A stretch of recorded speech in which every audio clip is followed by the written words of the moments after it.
বিসমিল্লাহির রহমানির রহিম। প্রিয় পঞ্চম শ্রেণীর শিক্ষার্থী বন্ধুরা, আশা করি তোমরা ভালো আছো।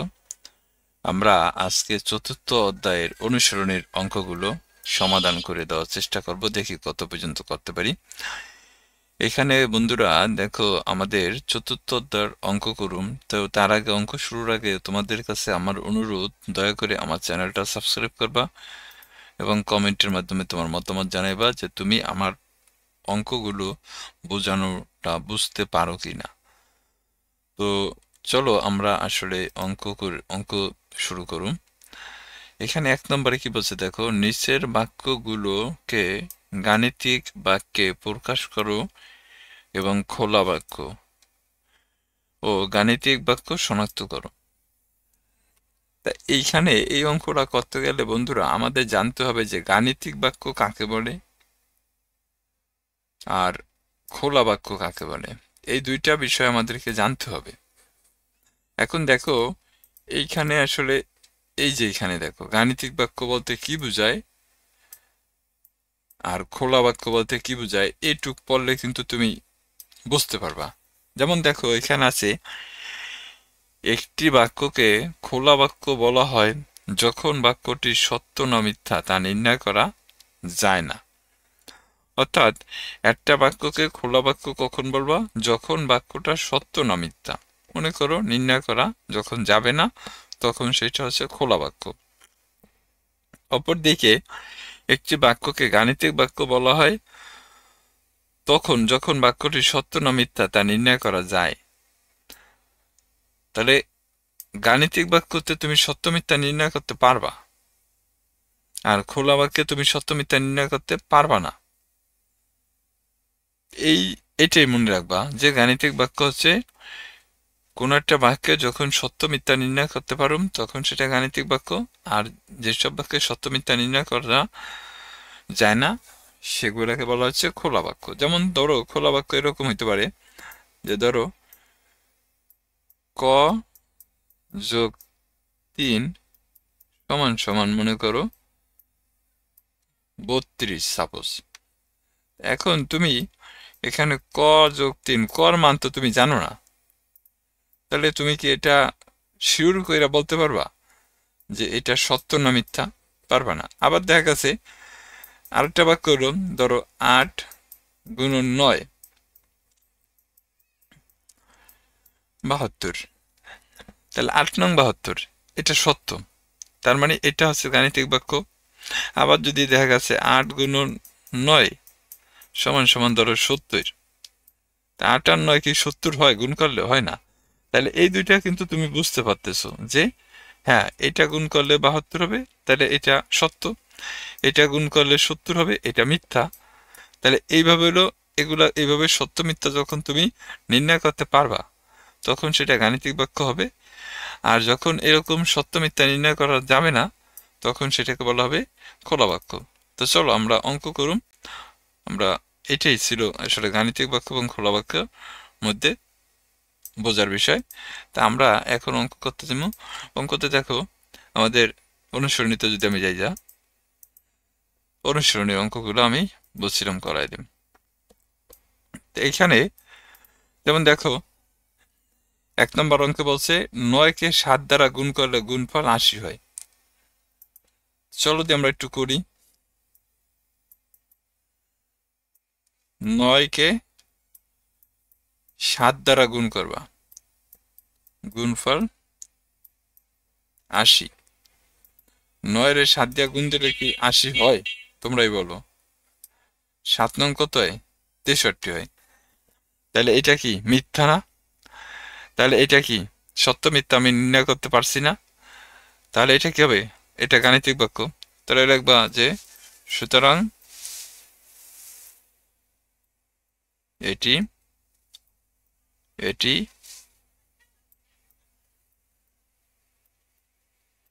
একটি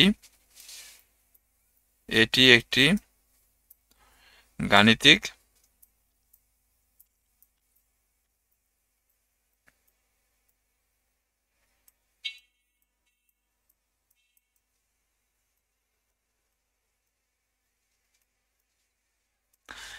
এটি একটি গাণিতিক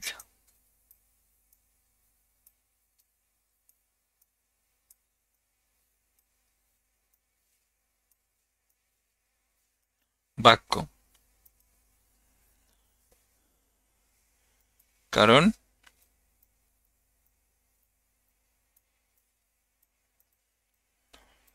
কারণ এটি মিথ্যা।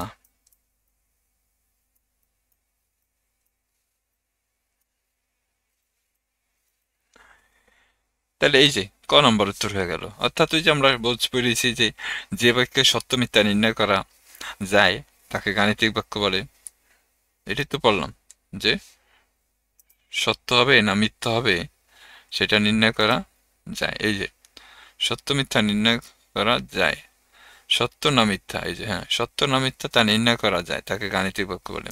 তাহলে এটা আমরা বুঝতে পারছি যে 57 গুণ করলে কখনো 80 হয় না, তাই এটি একটি গাণিতিক বাক্য কারণ এটি মিথ্যা, এটার সত্য মিথ্যা নির্ণয় করা যায়। তাই তুমি এই কারণ না দিয়ে শুধু এটি মিথ্যা এই এটা বলতে বলছে যে এটা কি সত্য না মিথ্যা, এটা গাণিতিক বাক্য শনাক্ত করো যে বাক্যটা কি আসলে সত্য না মিথ্যা। এবার খ নম্বরে বলছে দেখো 42 থেকে ক বিয়োগ করলে বিয়োগফল 35 হয়।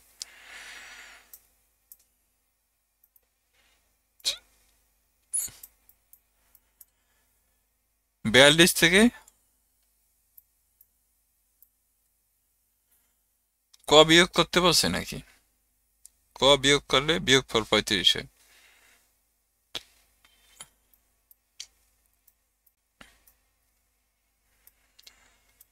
ক সমান সমান কত? 35। তাহলে এই কর মান কি আমি সঠিকভাবে জানি? জানি না। তাহলে এই রকম বাক্যকে বলা হয়েছে খোলা বাক্য। তাহলে এখানে কি লিখবা যে এটি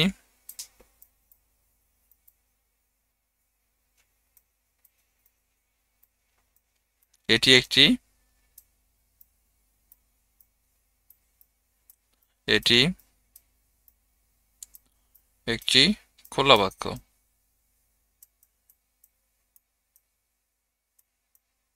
খোলা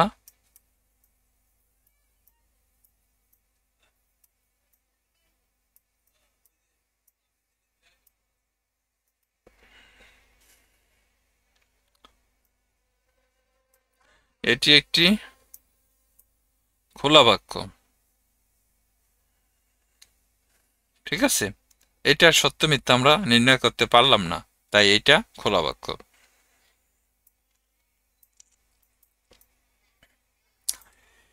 এরপরে দেখো 120 কে 40 দ্বারা ভাগ করলে ভাগফল 3 হয়। 120 ভাগ হচ্ছে 40 সমান সমান 3। হ্যাঁ এটা একটি গাণিতিক বাক্য। এটি একটি গাণিতিক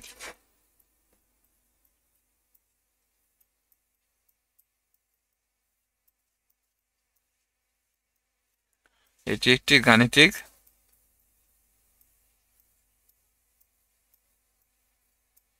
বাক্য, কারণ এখানে আমরা সত্য মিথ্যা নির্ণয় করতে পারছি। তাহলে সুতরাং এটি কি সত্য সত্য। তাহলে আমাদের 1 নম্বরের ক এরপর হলো খ গ এর উত্তর শেষ বন্ধুরা। আশা করি তোমরা বুঝতে পারছো। এরপর দেখো গতে বলছে নিচের খোলা বাক্যগুলোর অজানা প্রতীকের মান বের করো যেন বাক্যগুলো সত্য হয়। তাহলে এখানে একটা ত্রিভুজের বাহু আছে কত? ক। এখানে যদি আমরা 2 নম্বর অঙ্ক করি দেখো, ধরো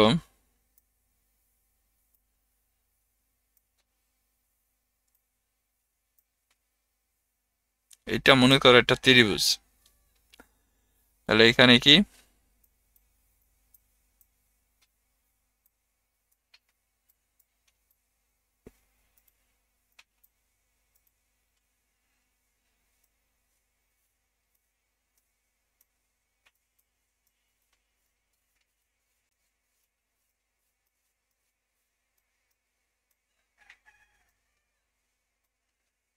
ত্রিভুজের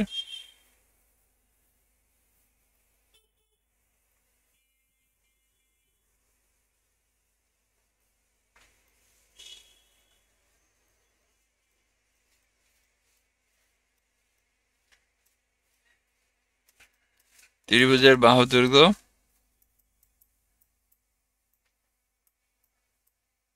ক। ধরো আমি এখানে সেন্টিমিটার দিলাম,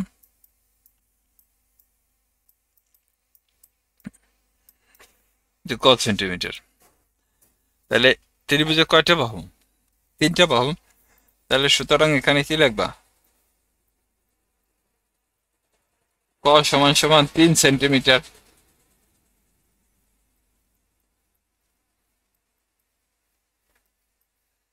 ক সমান সমান কত? 3। তাহলে সুতরাং কর মান কত আছে? অজানা রাশির মান কত? 3 আছে। তাহলে তুমি লিখবা যে নির্ণয় নির্ণয় মান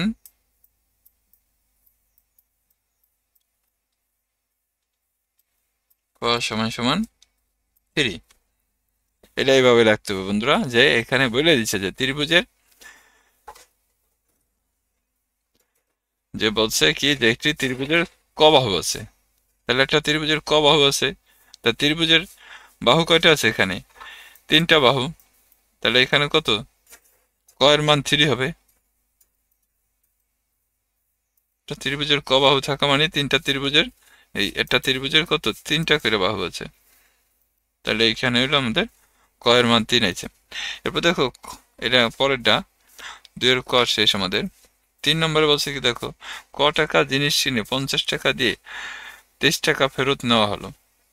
ক টাকা জিনিস কিনছো তুমি, 50 টাকা দিছো, 23 টাকা তোমারে ফেরত দিছে। তাহলে ক এর মান কত হবে? দেখো এটা হলো 2 এর ক। এখন আবার আমরা করুম 2 এর খ। তো এখানে যদি আমরা লিখি, তো কি লিখতে পারি দেখো, ক যোগ 23 সমান সমান কত? 50। ক এর মান বের করবো আমরা। তা এইখানে এটা বা লেখা হবে বা। দেখো এখানে এই সমান সমান দ্বারা দুইটা পক্ষ বুঝেছে, এই পাশে ডান পক্ষ, এটা বাম পক্ষ।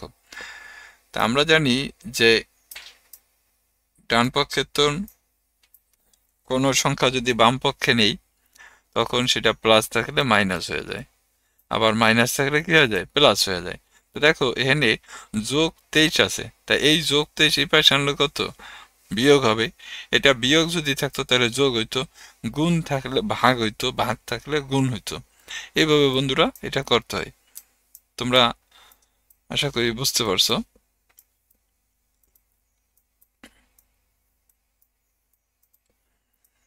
তাহলে এটা কর মান কত হয় দেখো,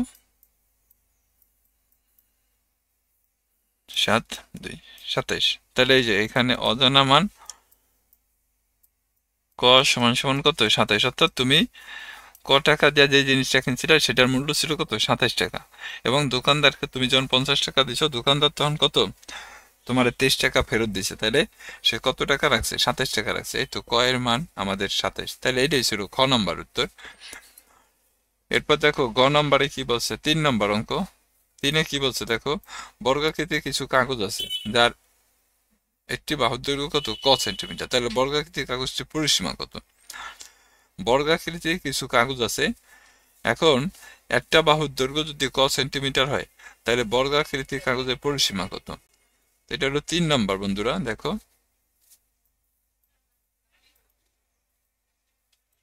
3। তাহলে এইখানে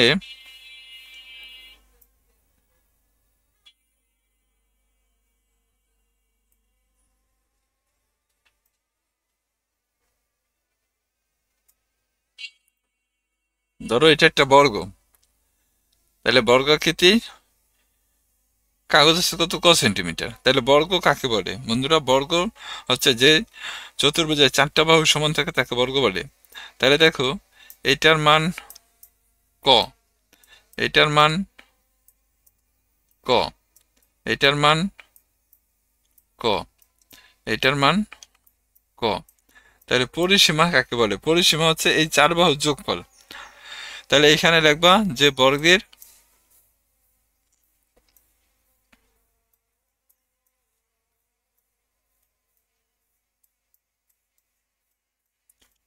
বর্গাকৃতির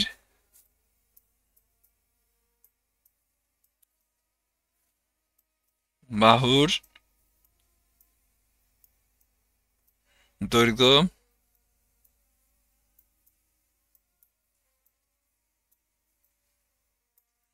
বর্গাকৃতি বাহুর দৈর্ঘ্য ক, ক কি দেওয়া? ক কি কোনো সেন্টিমিটার সেন্টিমিটার দেওয়া? ক সেন্টিমিটার দেওয়া।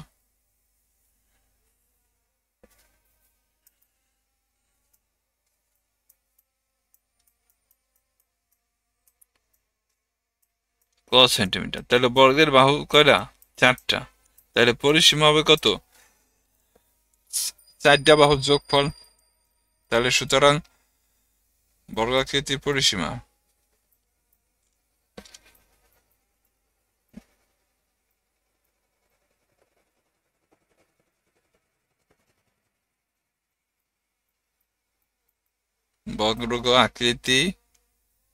বর্গাকৃতির পরিসীমা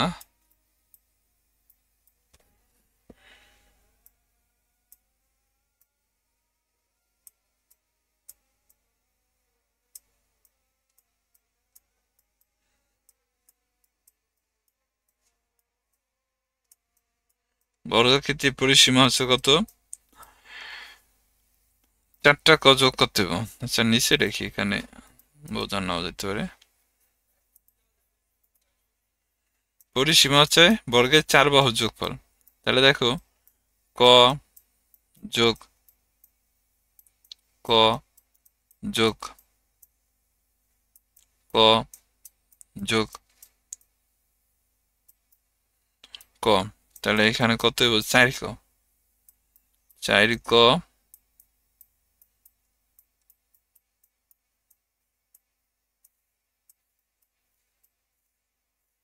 সেন্টিমিটার। এটা ছিল 3-এর ক নম্বর প্রশ্নের উত্তর। 3-এর ক নম্বর প্রশ্নের উত্তর বন্ধুরা। আশা করি তোমরা বুঝতে পারছো যে বর্গের বাহুর দৈর্ঘ্য কত দেওয়া আছে? ক, ক সেন্টিমিটার। তাহলে বর্গ কয়টা বাহু থাকে? চারটা বাহু থাকে। তাহলে সুতরাং পরিসীমা কত হইব? চারটা বাহুর যোগফল। তাহলে 4টা ক যোগ করলে 4 ক হয়, এত সেন্টিমিটার।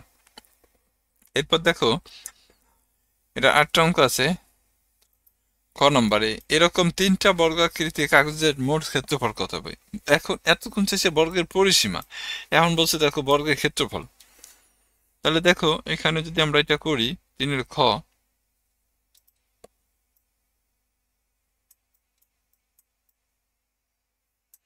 ধরো এখানে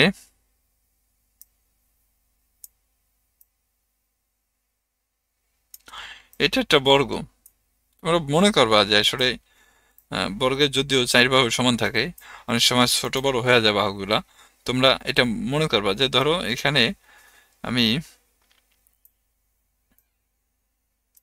ধরো এটা একটা বর্গ, তাহলে এইটা ক, এটাও ক। তাহলে এই ক ক গুণ দিলে কত হয়? ক স্কোয়ার হয়। অর্থাৎ বর্গের ক্ষেত্রফল হচ্ছে কি? বাহু স্কোয়ার। তাহলে দৈর্ঘ্য গুণন দৈর্ঘ্য বা বাহু গুণন বাহু সমান বাহু স্কোয়ার। এরপর ধরো আর একটা বর্গ নিলাম, এরকম 3টা বর্গ বলছে নিতে। এখানে ধরো আমি আরেকটা বর্গ নিলাম, দেখো এটাও ক, এটাও ক, এইটা তাহলে কি হবো? ক স্কোয়ার। তাহলে কয়টা ক হইলো? 2টা ক স্কোয়ার হয়ে গেল। এরপর আরেকটা নিলাম,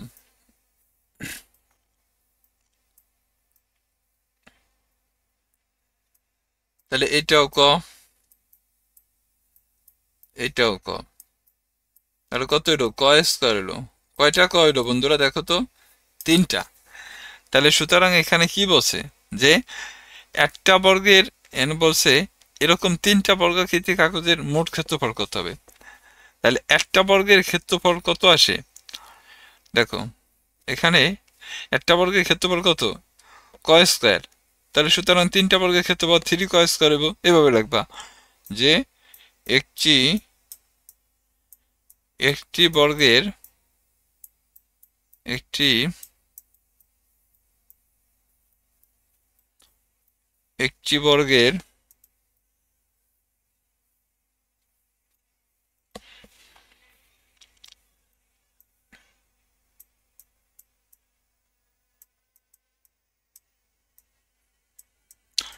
একটি বর্গের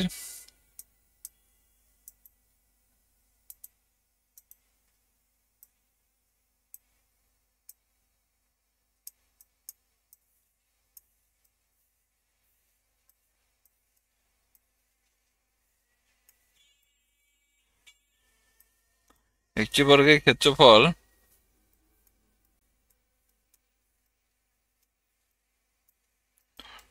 ক স্কোয়ার।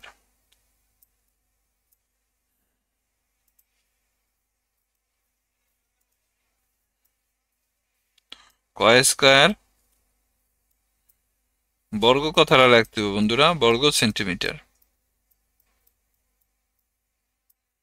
বর্গ সেন্টিমিটার এটা বলতে হবে। তাহলে বর্গ কয়টা? 3টা। তাহলে 3টি বর্গের ক্ষেত্রফল কত দেব? 3 ক স্কোয়ার। অর্থাৎ এখানে এরম হবে 3 গুণন ক বর্গ সেন্টিমিটার, বর্গ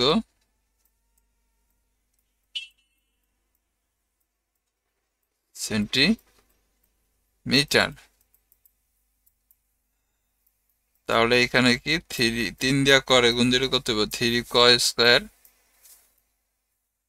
3 ক স্কোয়ার বর্গ সেন্টিমিটার।